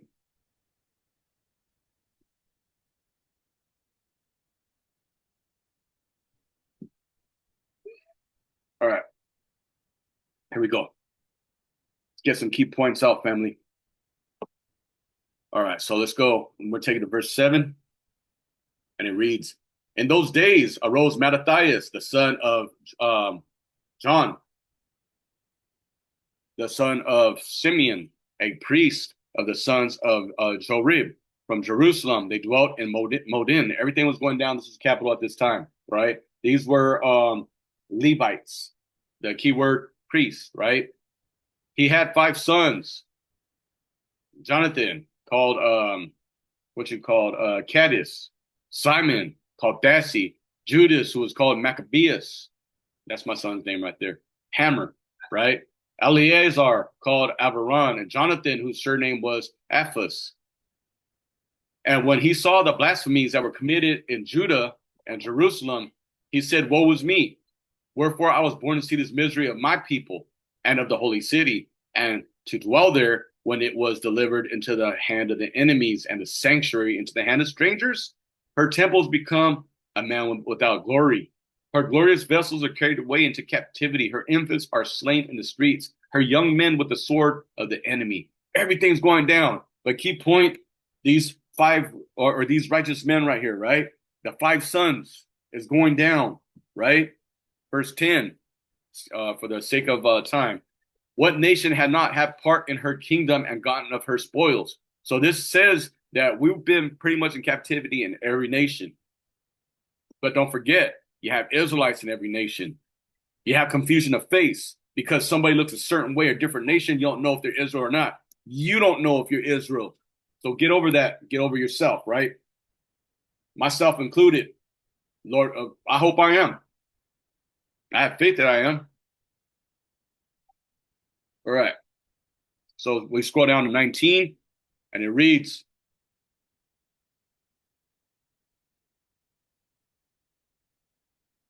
all right.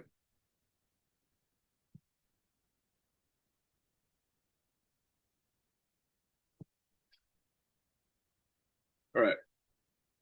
It reads, then Mattathias answered and spake with a loud voice, though all the nations that are under the king's dominion obey him and fall away everyone from the religion of their fathers and give consent to his commandments, yet will I and my sons and my brethren walk in the covenant of our fathers. God forbid that we should forsake the law and the ordinances. We will not hearken to the king's words to go from our religion either to the right hand or left, right? It's going down. Which now when he had left speaking these words, there came out of the Jews in the sight of all the sacrifice on the altar, which was in Modin according to the king's commandment. So this man that took a decree from the king in chapter 1 is coming to sacrifice on the altar when Mattathias done speaking this, me and my sons. That's what the Most High is looking for. He's looking for you and your family, you and your sons, you and your brothers to come and stand up for what's right. Verse 24. Which thing, when Mattathias saw, he was inflamed with zeal, and his reins trembled.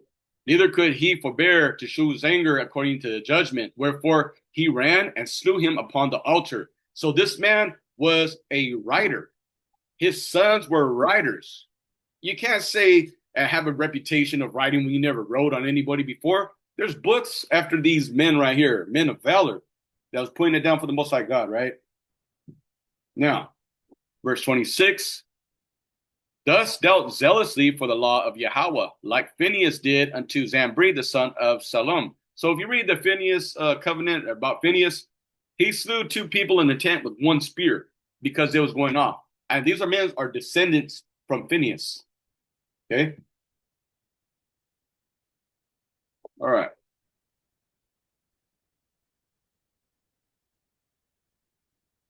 All right. So we go 32. And see how dirty these people were, right? And we'll get it 31, 32. Now, when it was told the king's servants and the host that was at Jerusalem in the city of David that certain men had broken the king's commandment and were gone into the secret places in the wilderness. So these men were hiding. This is where you have the beginning of guerrilla tactics, right? They pursued after them a great number, and having overtaken them, they camped against them and made war against them on the Sabbath day. The Sabbath day, you're resting. Let's make war against them. You know who did that too? The Romans did that. You have the Edom, primarily Roman descendants. Then you have Idumea, which is Edom in the Greek. You have NO Israelites, but you're cut because if you're talking about Idumea or Edom, where that comes from, Jacob and Esau, but over here you see a Greek and a Roman nation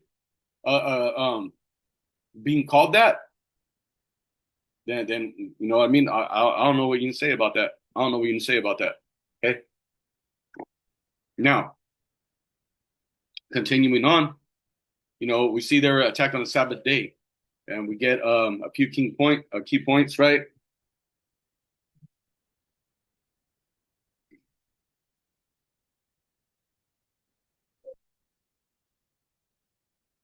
All right, so you go to verse 37 and reads, "But said, let us die all in our innocency. Heaven and earth shall testify for us that you put us to death wrongfully." So they wanted their hands to be bloodless, right? But you have to use wisdom in this. And that's where the Mattathias and the brothers came in, right? And we read 39 and 40, and it reads, "Now when Mattathias and his friends understood hereof, they mourned for them right sore. And one of them said to another, If we do as our brethren have done, and fight not for our lives and laws against the heathen, they will now quickly root us out of the earth." So they're trying to stop this memory from happening, the laws, statutes, and commandments. Mattathias says they're going to kill us off and all this is going to cease. Our people will never know who they are. Our people will never know this truth. Our people will never follow the law, statutes, commandments. That's how zealous this man was.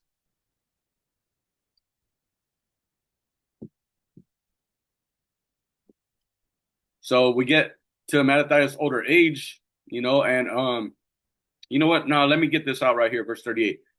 So he's saying that if we don't do anything, everybody's gonna get killed off. Everything's gonna get forgotten, right? And so let me get this a little bit further down.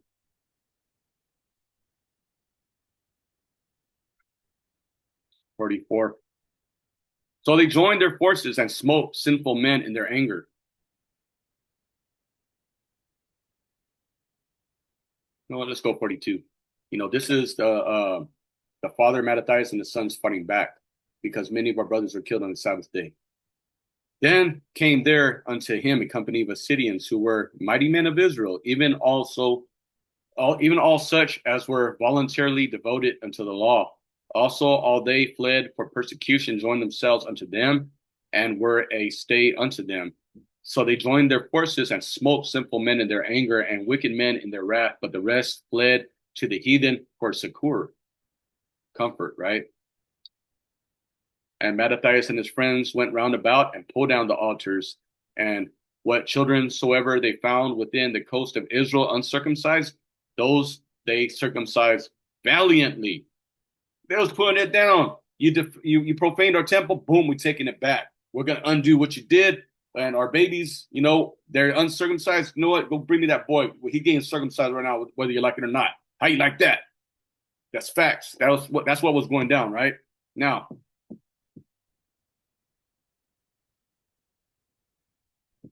we get to a couple more verses, and we go to the next chapter, and we're gonna finish it off already, family. But let's get this. Verse 3, and we're introduced to Judas Maccabeus, right? And it reads, "In those days arose Mattathias, the son of, hold on, where we at? We gotta go verse 3. All right. "And though then his son Judas, called Maccabeus, rose up to his steed." This is all after the death of the father. He's bidding them farewell in the end of chapter 2, right? And it reads, all his brethren helped him. So did they all that held with his father. They fought with cheerfulness in the battle of Israel. So he gave his people great honor and put on a breastplate as a giant and girt his warlike harness about him. And he made battles, protecting the host with his sword. In his acts, he was like a lion, and like a lion's whelp roaring for his prey. For he pursued the wicked and sought them out and burned up those that vexed his people. Can you imagine Debo in righteousness, roaring like a lion? Can you imagine somebody chasing you just with a sword? You know what I mean? This man was putting it down. I could imagine him just walking up somebody, stomp kicking his foe. They stumble, start running, and he's just hacking people. The only time they're attacking him is probably when he's outnumbered by 3 or 4. That's who Judas Maccabeus was. Now, there's a lot of war that's what you call it, going against our people right here, and a lot of things are happening, right? And there's too much to put in one lesson. And I'm just going to get out a point in verse 47. And because a lot of our history has been changed, right? This First Maccabees chapter 3, verse 47, it reads, then they fasted that day and put on sackcloth and cast ashes upon their head and rent their clothes. And laid open the book of the law wherein the heathen had sought to paint the likeness of their images. So our books were taken and destroyed, and they're painting their own images in this, right?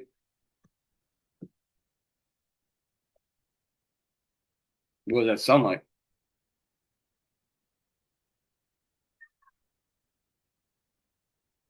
All right. Verse 55. And this is where you get like captains and things like that from too, right?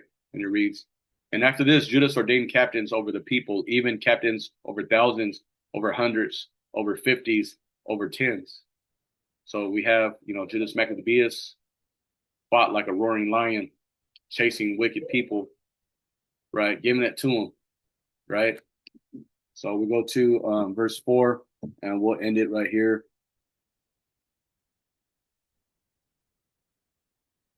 All right.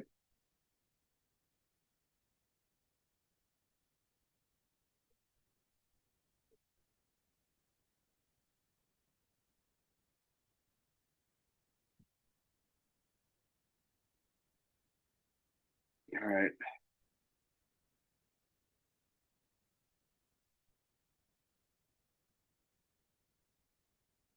All right. We'll finish it off. There's just so much to go through. All right. 18 and 24. So we read real fast, and it reads,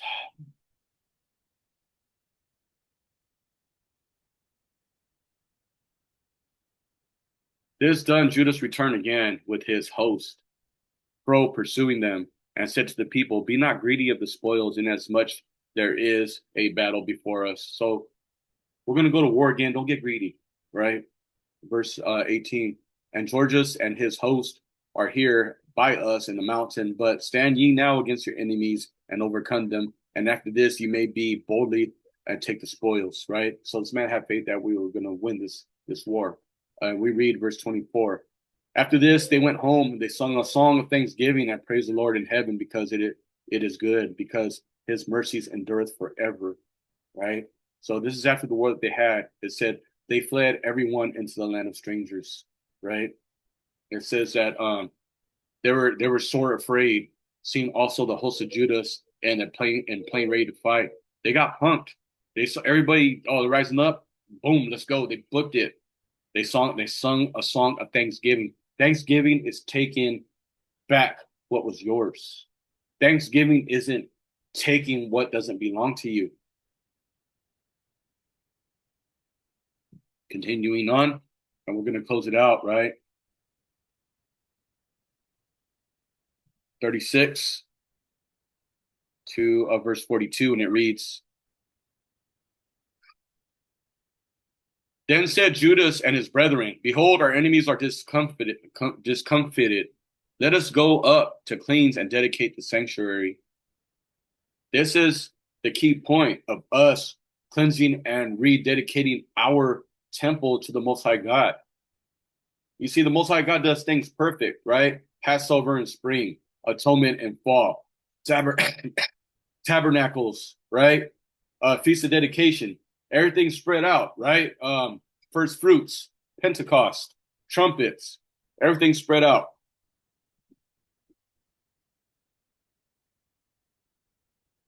Dedicated and cleansing the sanctuary in verse 36. Verse 37, upon all this, the hosts assembled themselves together and went up into Mount Sion. And when they saw the sanctuary desolate and the altar profaned and the gates burned up and the shrubs growing in the courts, as in a forest or in one of the mountains, yea, the priest chambers pulled down, everything was just dismantled, weeds growing up everywhere. It looked like a desolate place in the wilderness, right? They rent their clothes and made great lamentation and cast ashes upon their head and fell down flat to the ground upon their faces and blew an alarm with the trumpet and cried towards heaven. Because the trumpet is to commemorate, to gather, or an alarm. Verse 41. Then Judas appointed certain men to fight against those that were in the fortress until he had cleansed the sanctuary. So it's not an easy task to cleanse your sanctuary. There's going to be a lot of spiritual wars that you have to fight in your mind, in your spirit, in your soul, right? So he chose priests of blameless conversation. Blameless conversation. Do you see what that says? Priests of a blameless conversation. Because there was priests that had, a corrupt conversation amongst them, right? It wouldn't specify this right here. Such as had pleasure in the law, who had cleansed the sanctuary and bear out the defiled stones into an unclean place, right? They had to destroy that and rebuild it. And when they consulted what to do with the altar of burnt offerings, which was profaned, they thought it best to pull it down, destroy it, lest it should be a reproach to them because the heathen had defiled it. Wherefore they pulled it down and laid upon the stones of the mountains of the temple in a convenient place until there should come a prophet to show them what should be done with them. Then they took whole stones according to the law. So you read that in Exodus. You have to have stones that were natural, that were whole, that you will stack together to make an altar. Nothing could be fashioned by hands. And built a new altar according to the former, and made up the sanctuary and the things that were within the temple and hollowed the courts. Man, I'm going to a little bit on, but Salakia, we'll skip. All right, so that was good. You have some temple edification, altar edification, right? But we're going to bring this home. Let's go to verse 56, and it reads, and they kept and all the people found their faces worshiping and praising God of heaven who had given them good success. So the temple that was profane was took down. The altar was taken down, destroyed. Another one built, and the people rejoicing. And verse 55 and verse 56. And so they kept the dedication of the altar 8 days and offered burnt offerings with gladness and sacrifice of deliverance and praise. This is where you have the 8 candle light up, right here. Everything else is folklore, is Jewish fables, right? If it's not in the Bible, I don't care if it's in your Talmud. I don't care if it's in your Mishnah. I don't care if it's in your Kabbalah. It does not. It's void. It's void. It's not valid. It's only valid if it's in the scriptures. That's it. Right here, sacrifice of deliverance and praise kept within 8 days. I will continue to read. They decked also the forefront of the temple with crowns of gold, with shields and the gates and the chambers. They renewed and hanged doors upon them. So everything was being rebuilt, right? Verse 59. Moreover, Judas and his brethren with the whole congregation of Israel ordained that the days of the dedication of the altar should be kept within their season. When? The month of Caslu, right? From year to year, by the space of 8 days, from the 25th day in the month of Caslu, with mirth and gladness. At that time, they also builded up the Mount Sion with high walls, strong towers around it, lest the Gentiles should come and tread it down as they had done before. And they set there a garrison to keep it and fortified Bashura preserve it, and the people might have a defense against Idumea. So that right there, family, is where we get the Feast of Dedication, how it happened, how did we get here through our disobedience, through oppression, through slavery from different kingdoms to the Hellenization of our people. But it goes specific into what Hellenization or the customs were. There's no other like the Book of Maccabees. The other captivities are fast, and they talk about the prophets and what Israel was doing. But right in the Book of Maccabees, it tells you exactly what it was with them, the laws being our laws being illegal and punishable by death, our languages and our customs all being taken away, and our sanctuary being defiled and destroyed. Not only that, they were sacrificing pig's flesh on it.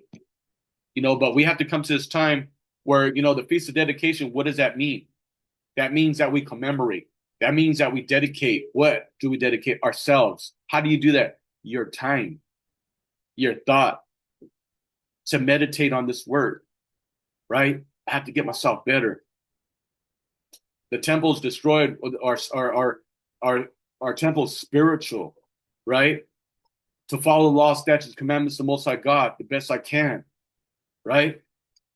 When you get filled with this love of the Most High God, that's how you show love for your people. This is what we have to build and what we have to focus on. It's a beautiful time of the year to be celebrating this right now. And I'm going to tell you right now that not every feast is perfect, but you have to endure.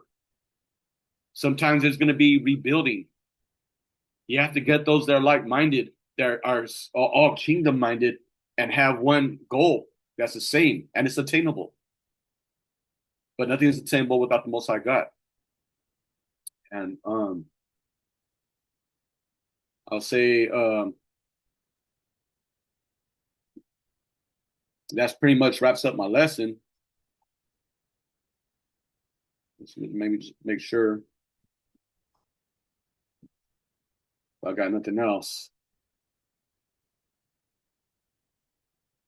Man, there's just so much things that you could read in the book of the Maccabees. Like in Second Maccabees, you see horsemen in the air. You could read about flying shields, fighting against elephants in verse 6 and 7.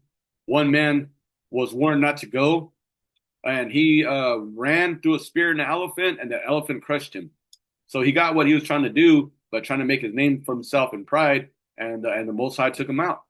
There's just so much lessons they can learn, but that's another story. The feast, I say the Maccabees, it could be studied for like a whole season at least. But with that, family, I'm gonna cut it short. I know it's been kind of long, but I have to end it right here. Lord willing, this was edifying. But I'm just saying, it's a special time, a special celebration to commemorate this, to dedicate your time, to dedicate your spiritual temple. This is your brother Abad, and I'm out.